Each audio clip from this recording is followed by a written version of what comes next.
Hello friends, welcome to the new episode of my channel. আমি অরিত্র। এখন আমরা কথা বলবো হচ্ছে মিস্টার বচ্চন বলে ছবিটাকে নিয়ে। রবি তেজার ছবি। এই ছবিটা নেটফ্লিক্সে চলে এসেছে, বাট হিন্দিতে পাবেন না এখনো। তেলেগুতে উইথ ইংলিশ সাবটাইটেলস আমি ছবিটা দেখেছি। এবার এই ছবিটা ডিরেক্ট করেছেন হরিশ শঙ্কর, ছবিতে লিড চরিত্র প্লে করছে রবি তেজা। এটা অজয় দেবগানের 2018 সালের ছবি, রেডের রিমেক আর কি। এবার এইটার মতো জঘন্য রিমেক আমি পৃথিবীতে আরো একটা দেখিনি। হরিশ শঙ্কর কিন্তু অনেক ছবি রিমেক করেছেন, যেরকম জিগার ঠান্ডা যে ছবিটা ছিল কার্তিক সুব্বারাজের, সেই ছবিটা তিনি রিমেক করেছিলেন তেলেগুতে বরুণ তেজকে নিয়ে, যেটার নাম ছিল গড্ডাল গোন্ডা গণেশ। প্রথমে নাম ছিল হচ্ছে বাল্মীকি, তার পরবর্তীতে নাম চেঞ্জ করে রাখা হয়েছিল গড্ডাল গোন্ডা গণেশ। বা সেই ছবিটা আপনি যদি দেখেন, সেটার মধ্যে কিন্তু কিছু ভিজুয়ালি কিছু চেঞ্জেস কিন্তু করা হয়েছে, তেলেগু অডিয়েন্সকে স্যাটিসফাই করার জন্য কিছু মশালা এলিমেন্ট দেওয়া হয়েছে।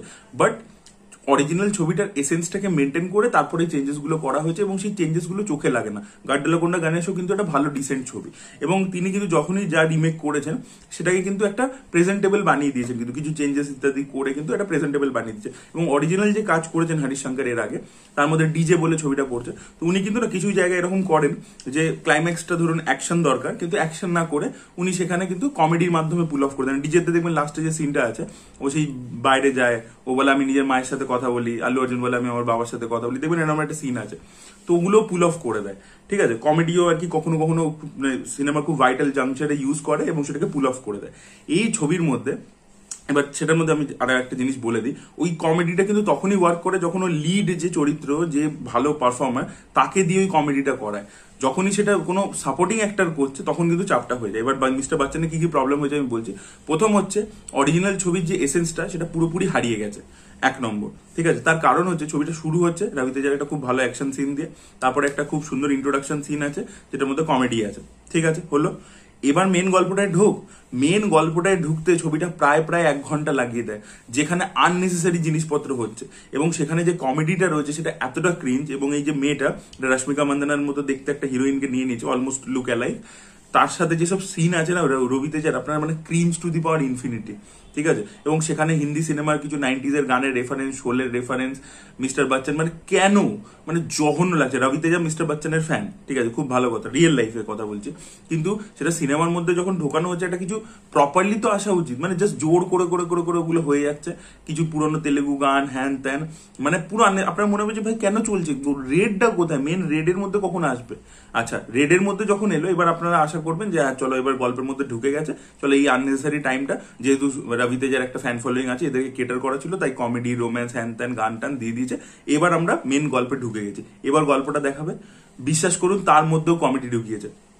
যার বাড়িতে রেড করতে গেছে, তার বাড়ির লোকের যে ক্যারেক্টার গুলো, তাদেরকে আবার কমিক রিলিফ হিসেবে ট্রিট করেছে, তারা এসে কমেডি করছে, করছে। ওই জায়গাটা আপনার জাস্ট ইরিটেটিং লাগবে একবার। আর কি করে আছে, একটা করে রবি তেজার এর জগপতি বাবুর কনফ্রন্টেশন সিন, এবং সেগুলো পুরো রিপিটেটিভ, একই টাইপের লাগছে। এবং প্রতিবার না, মানে ক্যামেরাটা এরকম পিছন থেকে সামনে চার্জ হচ্ছে, আর রবি তেজা একই পজিশনে এগিয়ে এসে ডায়লগ বলছে, এই চলছে। একটা করে ওই সিন, একটা করে কমেডি সিন, আবার একটা রবি তেজা জগপতি বাবুর সিন, আবার একটা করে কমেডি সিন, এই চলছে। আপনারা অজয় দেবগনের রেড যদি দেখে থাকেন, দেখবেন সেখানে কি সুন্দর করে ও খুঁজে খুঁজে পার করছে বাড়ির মধ্যে কোথায় কি আছে, প্রথমে পাচ্ছে না, টেনশন। আচ্ছা, অন্যদিকে সৌরভ শুক্লা চলে যাচ্ছে, দিল্লি অব্দি পৌঁছে যাচ্ছে, ওখান থেকে রেডটাকে বন্ধ করবার চেষ্টা করছে। সেই যে থ্রিলটা, সেটা আপনি এই ছবির মধ্যে কোথাও পাবেন না, ঠিক আছে। আচ্ছা, আমি ছেড়ে দিলাম যে ডিরেক্টর চায় না যে থ্রিল জেনারেট করতে, ও মাসালা হিসেবে ট্রিট করতে চায়, তাই বলে এটা একটা করে ক্রিঞ্জ কমেডি সিন, যেখানে সাপোর্টিং কিছু অ্যাক্টার্সদেরকে দিয়ে কমেডি করাচ্ছে, যেটা একেবারে ওয়ার্ক করছে না। আর রবিতে যে একটা করে ডায়লগ বলে যাচ্ছে, যেটার কোনো ইম্প্যাক্ট নেই, ঠিক আছে। আর তার মাঝখানে কিছু আবার অ্যাকশন সিন ঢুকিয়ে দিয়েছে, ঠিক আছে। আচ্ছা চলো, অ্যাকশন সিনস গুলো এমনি এক্সিকিউশন ভালো খারাপ নয়। আচ্ছা, এবার বাড়ির মধ্যে রেড হচ্ছে, এবার আপনি ভাবছেন যে ঠিক আছে চলো এবার ক্লাইম্যাক্সের দিকে পৌঁছেছে। হঠাৎ করে ক্লাইম্যাক্সের দিকে আবার ওই হিরোইনের ট্র্যাকে ফিরতে হবে। কি করে ফিরলো জানেন? রবি তেজা ফোন করে হিরোইনের সাথে কথা বলছে, ওখান থেকে একটা গানে কেটে চলে গেল, একটা গান হয়ে গেল। ছবি একদম ফাইনাল ক্লাইম্যাক্সে পৌঁছে গেছে, এবার অ্যাকশন সিন হবে, তার আগে একটা গান বেঁচে গেছিল, ওটা ঢোকানো হয়নি স্ক্রিন প্লেতে কোথাও, তাই চলো ওখানে ঢুকিয়ে দেবো। মানে যা তা করে বানিয়েছে, আপনারা জাস্ট দেখলে বুঝবেন ইটস আলটিমেট টর্চার। কমেডি একটাও ওয়ার্ক করছে না, ঠিক আছে। কারণ রবি তেজার ক্যারেক্টারটা যেরকম, ওকে দিয়ে তো করাচ্ছে না, ওকে দিয়ে সামান্য কিছু করিয়েছে, বাট বেশি করাচ্ছে না, এবার অন্যদের উপর করিয়ে দিয়েছে, এবার সেটা ওয়ার্ক করাতে পারছে না, সেটা রাইটিংটা খুব বাজে, প্রচন্ড ক্রিঞ্জ লাগছে। আচ্ছা, হিরোইন আর রবি তেজার মধ্যে বয়সের এত ডিফারেন্স বাবা মেয়ে মনে হচ্ছিল, ঠিক আছে, যাই হোক। তারপরে তার সাথে তো খুব ক্রিঞ্জ সিন রয়েছে। আচ্ছা, জগপতি বাবুর ক্যারেক্টারটা ডেভেলপ নয়, খুব ওয়ান ডাইমেনশনাল মানে ক্যারেক্টার, যে ক্যারেক্টারটা আমরা জগপতি বাবু প্রায় 1000 বার দেখেছি প্লে করতে, সে ওটাই প্লে করছে। চলুন তবু তার মধ্যেও কিছু ত্রিবিক্রম ইত্যাদিটা দেখবেন, জগপতি বাবুকে ভিলেন ভিলেন কাস্ট করে, যেরকম অরবিন্দ সামেতাতেও এই টাইপেরই একটা রোল করছিল, কিন্তু দেখবেন তার মধ্যেও কিছু শেডস দেয় যাতে জিনিসটা দেখতে ভালো, যেরকম নিজের ছেলেকেই মেরে ফেলছে, এই করে ফেলছে, এই ব্যাপারগুলো একটা নতুন কিছু এজ দেয়, সেটাও এখানে নেই, কিছুই নেই। মানে ওর খালি কাজ হচ্ছে রবিতে জায়গায় চিৎকার করে করে বলা, ডায়লগ দেওয়া, ব্যাস শেষ।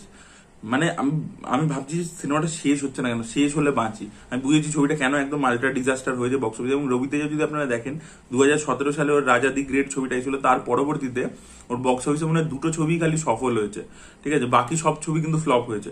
একটা ওই বিগ ধামাকা বলে ছবি ছিল, যেটা আগেন খুব বাজে ছবি ছিল, সেই ছবিটা একমাত্র সফল হয়েছিল, শ্রীলীলা ছিল তাতে, আর একটা কোন ছবি হিট হয়েছে, বাকি কিন্তু ও লাস্ট 6 বছর ধরে, মানে 18 সাল থেকে শুরু করে 24 সাল অব্দি প্রচুর প্রচুর ফ্লপ দিচ্ছে, যেখানে ও ছবি কিন্তু কালেকশন করছে না, কিন্তু ও নিজের ফিস বাড়িয়ে যাচ্ছে, ঠিক আছে। রিসেন্টলি তো মানে সন্দীপ ক্রেজি ফর মুভিজ, ও তো খুব ভালো ইনফরমেশন দেয়, ইনসাইটার, তো ও বলছিল যে রবিতেজার যে ডিজিটাল রাইটস, স্যাটেলাইট রাইটস, এগুলোর দাম কমে যাচ্ছে, তাই জন্য ছবির বাজেটও কমে যাচ্ছে, এই জন্য অনেক ছবি কিন্তু হোল্ডে দেওয়া হচ্ছে। গোপীচাঁদ মালিনীর সাথে রবিতেজার একটা সিনেমা অ্যানাউন্স হয়েছিল, সেই ছবিটা বন্ধ হয়ে গেল এই কারণের জন্য, যে ছবির যে বাজেট সেটা আগে থেকে আর কি অন টেবিল প্রফিট করতে পারছিল না প্রডিউসার, তারপর তো গোপীচাঁদ মালিনী সানি দেওলকে নিয়ে ছবি বানাতে শুরু করে দিয়েছে। তো দেখতে পাচ্ছেন তো রবিতেজা কিন্তু ভালো স্ক্রিপ্ট চুজ করা উচিত।